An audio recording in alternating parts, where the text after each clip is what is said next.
ఈ మధ్య Insta open చేస్తే చాలు ఇదే రెసిపీ చాలా ట్రోల్ అవుతుందనమాట. చక్కగా గిన్నెలో వేయగానే గవ్వల్లాగా సౌండ్ వస్తుంది. ఆ సౌండ్‌కి అట్రాక్ట్ అయిపోయి ఎలాగైనా ఇదొకసారి ట్రై చేద్దాం అనుకోని ట్రై చేశాను. అచ్చం కొబ్బరుండల్లాగే ఉన్నాయి. కొబ్బరుండలు బెల్లంతో చేస్తారు. ఇవి కొద్దిగా రిచ్‌గా కండెన్స్డ్ మిల్క్‌తో చేసేసి షుగర్ పాకంలో ముంచేశారనమాట. దానివల్ల ఏంటంటే అవి గట్టిగా సౌండ్ వచ్చేలాగా ఉంటున్నాయి. అంతే తప్ప పెద్ద తేడా ఏం లేదు.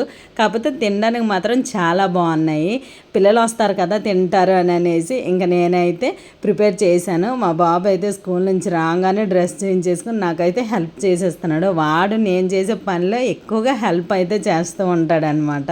వీటి పేరైతే సరిగ్గా నాకు తెలియదు కానీ టేస్ట్ అయితే బాగానే ఉన్నాయి. ఫస్ట్ ఒక ప్యాన్ తీసుకొని అందులోకి కండెన్స్డ్ మిల్క్, ఒక చిన్న ముక్క బటరు, అలాగే కొబ్బరి పొడి వేసుకొని కలిపేసుకొని ప్యాన్ నుంచి డివైడ్ అయ్యేంత వరకు కలుపుకొని ఒక బౌల్లోకి తీసుకోవాలి. ఇప్పుడు అదే ప్యాన్లోకి పంచదార వేసుకొని కరిగించుకునే లోపు ఇవైతే ఉండల్ని చుట్టేసుకోవాలి. ఈ ఉండల్ని ఆ పాకంలో ముంచేసుకొని గట్టిగా అయిన తర్వాత తింటే మంచి సౌండ్తో టేస్ట్ భలే ఉంటుంది.